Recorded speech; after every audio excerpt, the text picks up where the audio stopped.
आपको सीधे लिए चलते हैं वाराणसी। प्रधानमंत्री नरेंद्र मोदी वहां गर्भगृह में पहुंच चुके हैं। बाबा विश्वनाथ के मंत्रोच्चार के साथ पूजा कर रहे हैं प्रधानमंत्री नरेंद्र मोदी।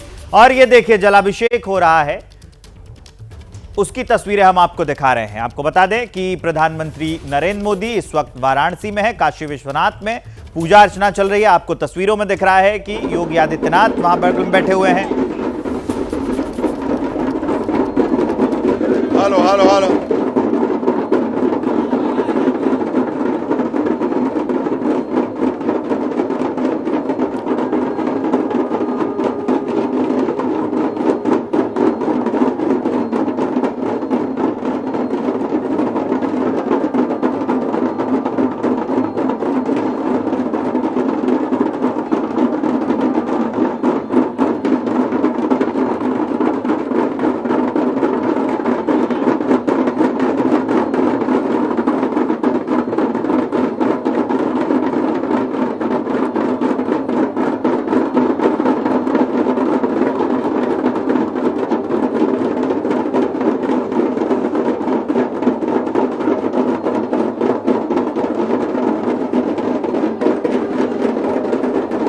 बाबा विश्वनाथ का दर्शन पूजन करने के बाद निकलते हुए प्रधानमंत्री नरेंद्र मोदी की तस्वीरों को देखा जा सकता है। प्रधानमंत्री ने दर्शन पूजन किया, अभिवादन स्वीकार कर रहे हैं। जो सड़कों पर खड़े हुए लोग हैं, काशी की जनता है, लगाए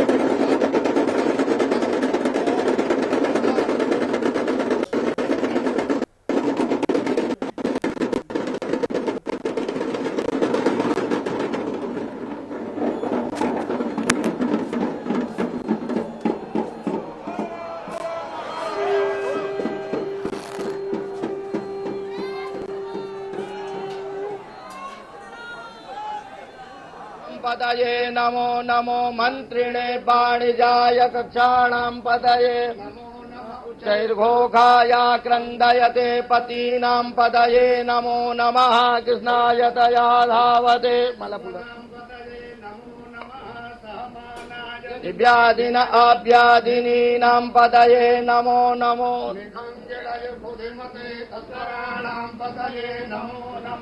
श्रीकायभ्यो जुगाकुसतो मुष्टतां पदये नमो नमः स्ववद्भ्यो जागृतचवो नमो नमः शयानेभ्य आसीनेभ्य चवो नमो धावद्भ्य चवो नमो नमः सभाभ्यः सभापतिभ्य चवो स्वपतिभ्य चवो नमो नमो दिनेभ्यो विविध्यन्तिभ्य चवो नमो नमो गणाभ्य त्रिगुं नमो नमो गणेभ्यो गणपतिभ्य चवो नमो नमो व्रातेभ्यो चवो नमो नमो गृतेभ्यो वो नमो नमो विरूपेभ्यो विश्वरूपेभ्य चवो नमः कर्पूरगौरं करुणावतारं संसारसारं भुजगेन्द्रहारं वसन्तं हृदयारविन्दे भवं भवानी सहितं नमामि कदलीगर्भसम्भूतं कर्पूरम् आरार्तिक्यमहं कुर्मे पश्य मे वरदो भव चन्द्रभस्ममङ्गलनीराजनम् जलेन शीतलीकरणं पुष्पै देवाभिवन्दनं हस्ताभ्याम् आरार्तिक्यग्रहणं हस्तप्रक्षालनं मन्त्रपुष्पाञ्जलि करचरणकृतं वा कायजं कर्मजं वा श्रवणनयनजं वा मानसं वा विहितमविहितं वा सर्वमेतच्छमस्व जय जय करुणाब्धे श्रीमहादेवसम् ओम तत्पुरुषाय विद्महे महादेवाय धीमहि तन्नो रुद्र चरण कमलेषु मंत्र पुष्पांजलिं पयामि नमस्करोमि दीर्घायुस्ताओ खादे खानीता जस्मै चत्वा सद्वचवो नमो नमः स्ववद्भ्यो जागृतचवो नमो नमः शयानेभ्य आसीनेभ्य चवो नमो धावद्भ्य चवो नमो नमः सभाभ्यः सभापतिभ्य चवो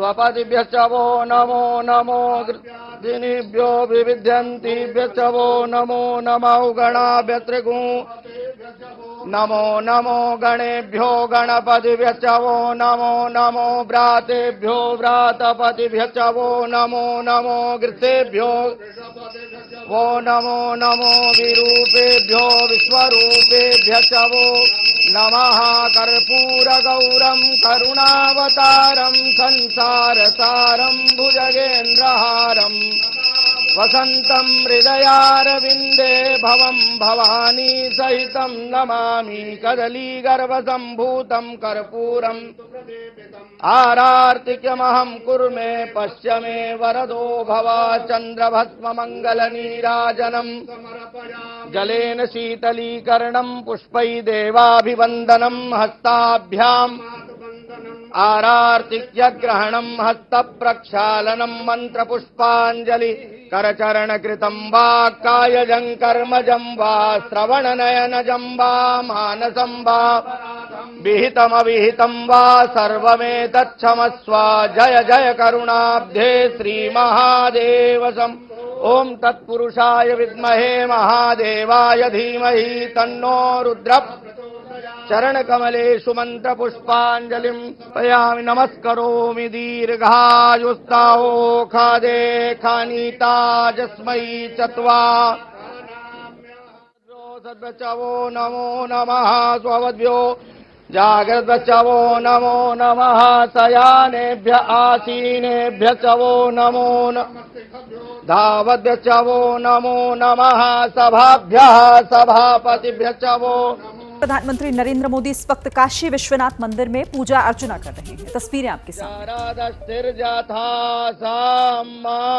बद्धो बली राजा महाबलः तेन त्वां प्रतिबध्नामि रक्षेमा चिंतित मनोरथ सिद्धिरस्तु उत्तरोत्तर वृद्धिरस्तु श्री विश्वेश्वरः सत्या सन्तु यजमानस्य।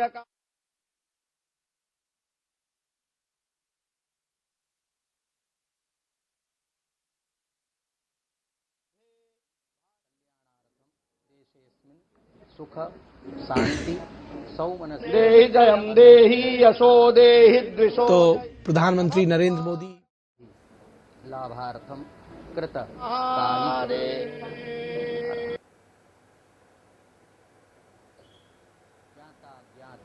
दुरित जदा वदनन्दाक्षायणाहिर यज्ञुसतानीकाय सुमनस्य मानाः म आवदनामि शतशारदाय जरदस्थिर्यथा साम्माजेन बद्धो बलिराजा महाबलः तेन त्वां प्रतिबध्नामि रक्षेमा चिंतित मनोरथ सिद्धिरस्तु उत्तरोत्तर वृद्धिरस्तु श्री विश्वेश्वरः सत्या सन्तु यजमानस्य। पतये हर हर महादेव।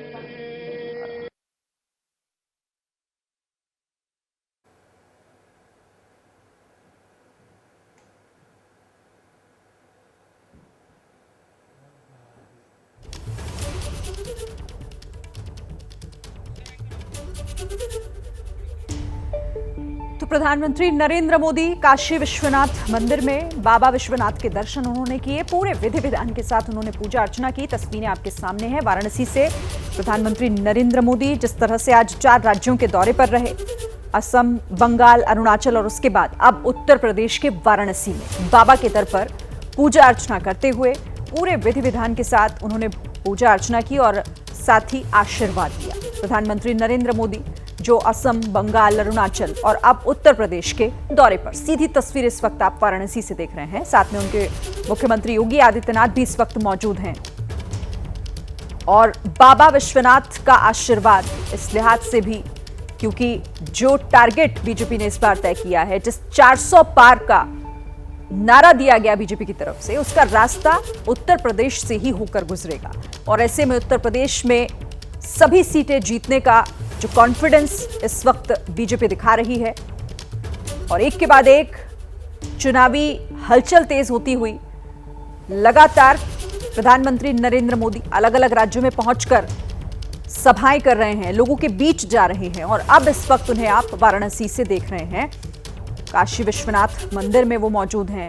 बाबा के दर पर आशीर्वाद लेने के लिए इस वक्त प्रधानमंत्री नरेंद्र मोदी पीएम बनने के बाद 44वीं बार ऐसा मौका है जब अपने संसदीय क्षेत्र वाराणसी में हैं प्रधानमंत्री नरेंद्र मोदी। और सवाल ऐसे में यही कि क्या यहीं से होगा बेड़ा पार? जिस टारगेट को तय किया है इस वक्त बीजेपी ने, क्योंकि वो बहुत बड़ा है, 400 पार का नारा, और वो कैसे मुमकिन होगा? यही कोशिश, यही जद्दोजहद माइक्रो लेवल मैनेजमेंट जिस तरीके से बीजेपी का देखने को मिल रहा है, बूथ स्तर, ब्लॉक स्तर, एक एक जन तक पहुंचना, पूरी कोशिश बीजेपी की तरफ से यही की जा रही है। अलग अलग जगहों पर जाकर लोगों से मिलना, उनसे एक कनेक्ट साधना, इसमें माहिर है प्रधानमंत्री नरेंद्र मोदी। इससे पहले भी हमने कई बार इस तरह की तस्वीरें देखी है जब प्रधानमंत्री लोगों के बीच पहुंचते हैं, चाहे वो विषय आस्था का हो, विज्ञान का हो, या फिर कोई दूसरा विषय। हर जगह प्रधानमंत्री नरेंद्र मोदी इस वक्त वाराणसी से। देखिए, ये कोई ऐसा पहला मौका तो नहीं है जब प्रधानमंत्री नरेंद्र मोदी ने पूर्वोत्तर के राज्यों का तूफानी दौरा किया हो। एक दशक के दौरान ऐसे कई मौके आए हैं। खुद प्रधानमंत्री मोदी 10 साल के दौरान 60 से ज्यादा बार नॉर्थ ईस्ट का दौरा कर चुके हैं। प्रधानमंत्री मोदी की एक्ट ईस्ट पॉलिसी ने चंद साल में पूर्वोत्तर की पॉलिटिक्स को कैसे बदल कर रख दिया है, ये रिपोर्ट देखिए।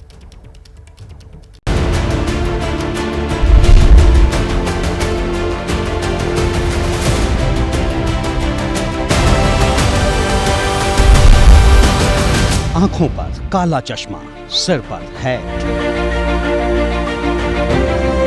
और हाथी से लेकर जीप तक पर सैर। असम के काजीरंगा नेशनल पार्क में सफारी करने पहुंचे प्रधानमंत्री का यही अंदाज नजर आया। सुबह 5:30 बजे का वक्त था जब प्रधानमंत्री मोदी काजीरंगा नेशनल पार्क पहुंचे। जंगल सफारी की, वाइल्ड लाइफ फोटोग्राफी की, हाथियों को अपने हाथ से गन्ना खिलाया, नेशनल पार्क की सुरक्षा में तैनात देश की बेटियों से मुलाकात की। मुझे काजीरंगा नेशनल पार्क की विशालता, उसकी प्राकृतिक सुंदरता को करीब से देखने का, जानने का अवसर भी मिला। काजीरंगा अपनी तरह का अनूठा नेशनल पार्क और टाइगर रिजर्व है।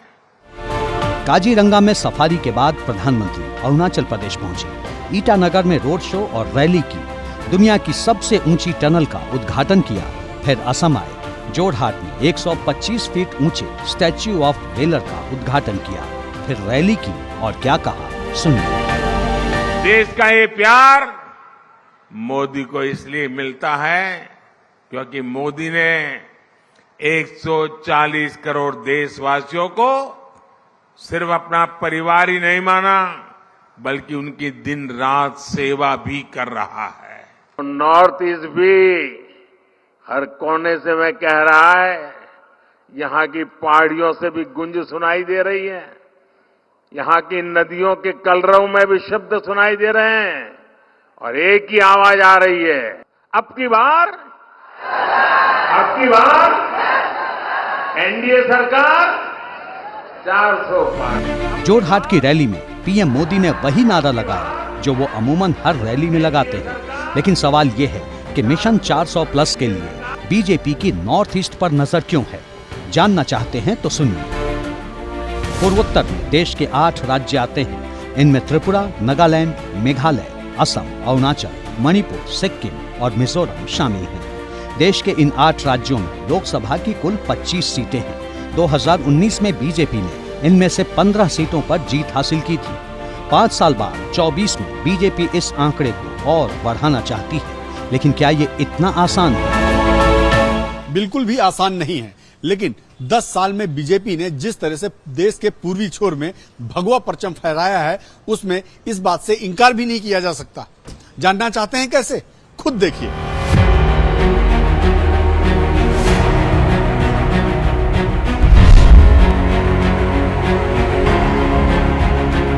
नॉर्थ ईस्ट देश के पूरब वाला वो किनारा जहां की राजनीति से दिल्ली की सत्ता का सीधा कनेक्शन रहा है। इसे इत्तफाक कहें या राजनीति की रवायत, लेकिन हकीकत यही है कि पूर्वोत्तर के 8 राज्यों में जिसके ज्यादा सांसद जीते उसी की केंद्र में सरकार बनी है। इतना ही नहीं, जिसकी केंद्र में सरकार होती है उसी को पूर्वोत्तर के ज्यादातर राज्यों में सत्ता हासिल होती है। यही वजह है कि पीएम मोदी और उनकी सरकार का पूरा फोकस नॉर्थ ईस्ट पर रहा है। एक दशक के दौरान पीएम मोदी से लेकर केंद्रीय मंत्री तक लगातार पूर्वोत्तर का दौरा करते रहे हैं, जिसने नॉर्थ ईस्ट के राज्यों की पूरी राजनीति को 360 डिग्री घुमा दिया। इसकी वजह प्रधानमंत्री मोदी ने खुद बताई।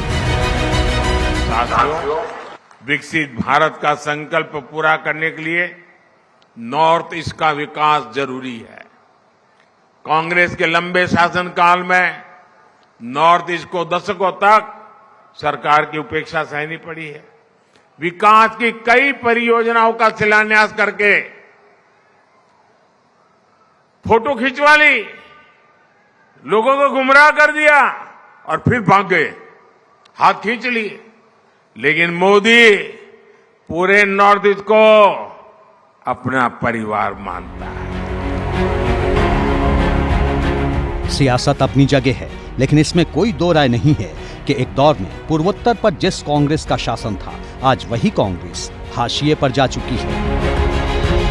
2016 तक बीजेपी पूर्वोत्तर के 8 राज्यों में एक भी राज्यों में सरकार नहीं बना पाई थी, लेकिन 2003 में बदले घटनाक्रम में पूर्वोत्तर के गेगांग अपांग ने पहली बार मुख्यमंत्री के रूप में शपथ ली और यहीं से पूर्वोत्तर में बीजेपी की राजनीति की शुरुआत हुई। आज नॉर्थ ईस्ट के 8 में से 6 राज्यों में बीजेपी सत्ता में है। असम में 2016 और 2021 में जीत मिली, 2018 में त्रिपुरा में कमल खिला, अरुणाचल में 2017 और 2019 में विजय पताका फहराई, मणिपुर में 2017 और 2022 में जीत मिली, जबकि नागालैंड और मेघालय में बीजेपी बड़ी क्षेत्रीय पार्टियों की अगुवाई में चल रही गठबंधन सरकारों में जूनियर पार्टनर है। यानी दशक भर पहले तक नॉर्थ ईस्ट की सियासी जमीन कमल खिलने के लिए ऊसर मानी जाती थी, लेकिन मौजूदा वक्त में नॉर्थ ईस्ट के कोने कोने में कमल खिल चुका है। लेकिन ये हुआ कैसे? जवाब है प्रधानमंत्री नरेंद्र मोदी। भाजपा ने नॉर्थ ईस्ट की राजनीति की दिशा ही नहीं, उसकी दशा ही नहीं, लेकिन एक आत्मविश्वास से भरा हुआ और नई दिशा पर चल पड़ा हुआ नॉर्थ ईस्ट हम देख रहे हैं। अब नॉर्थ ईस्ट न दिल्ली से दूर है और न ही दिल से दूर है। प्रधानमंत्री ने जो कहा वही सच्चाई है। एक दौर में देश के बाकी हिस्सों से अलग थलग रहने वाला नॉर्थ ईस्ट आज देश की तरक्की में कदम से कदम मिलाकर आगे बढ़ रहा है।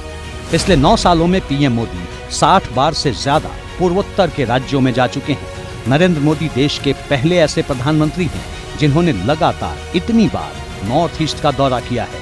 केंद्रीय मंत्री 400 से ज्यादा बार पूर्वोत्तर के राज्यों का दौरा कर चुके हैं। 2014 से पहले नॉर्थ ईस्ट में 9 एयरपोर्ट थे, अब 16 हो चुके हैं। पूरे नॉर्थ ईस्ट में कनेक्टिविटी के लिए 261 प्रोजेक्ट पर काम चल रहा है। असम में 60% इलाके से armed forces special powers act पूरी तरह हटाया जा चुका है। यही वजह है कि नॉर्थ ईस्ट ने भी बीजेपी को गले लगाने में देर नहीं की, जिसने बीजेपी को न सिर्फ देश के एक कोने से दूसरे छोर तक सत्ता हासिल करने का मौका दिया, बल्कि हिंदू और हिंदी बेल्ट की पार्टी होने की इमेज भी बदल दी। ऐसा इसलिए क्योंकि सबसे ज्यादा मुस्लिम आबादी वाले बड़े राज्यों में कश्मीर के बाद बीजेपी शासित असम का नंबर आता है, जहां 34% से ज्यादा मुसलमान वोटर हैं। बाकी राज्यों की बात करें तो नागालैंड में 87.9%, मेघालय में 74.5%, मणिपुर में 41.2% और अरुणाचल प्रदेश में 30.2% ईसाई आबादी है।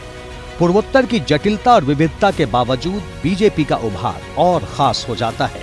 लेकिन असम को छोड़कर पूर्वोत्तर के बाकी राज्यों में 1 से 2 लोकसभा की सीटें हैं। बावजूद इसके बीजेपी कोई कसर बाकी नहीं छोड़ना चाहती। वजह क्या है? देश की चुनावी राजनीति को करीब से जानने वाले प्रशांत किशोर से सुनिए।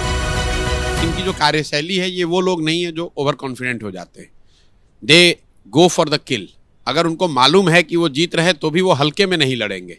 वो दावा तो कर रहे हैं कि जीत रहे, लेकिन अपनी मेहनत में, अपने प्रयास में कुछ कमी नहीं छोड़ेंगे। जैसे आप देख लीजिए, एक सीट, वो एक सीट भी जो है कि if we are on top we must finish the opposition, तो ये उनका स्वभाव है, उनका कार्यशैली का हिस्सा है। अगर आपको उनसे लड़ना है तो आप ये मानकर चलिए कि वो लास्ट तक लड़ेंगे। अगर जीत रहे तो भी उस जीत को और बड़ी बनाने के लिए और ज्यादा प्रयास करेंगे। बीजेपी 24/7 चुनावी मोड में रहने वाली पार्टी है।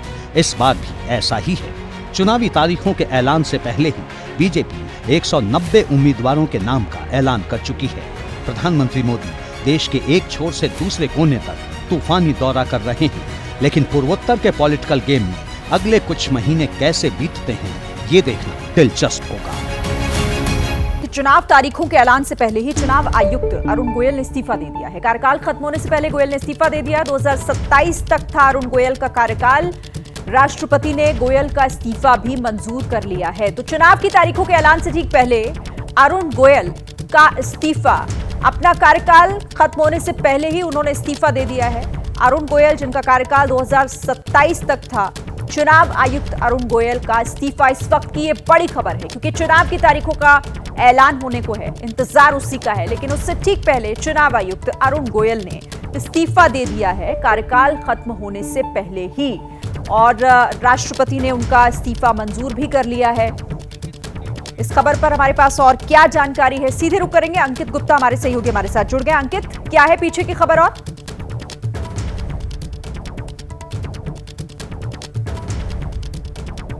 अंकित, आपको मेरी आवाज आ रही है?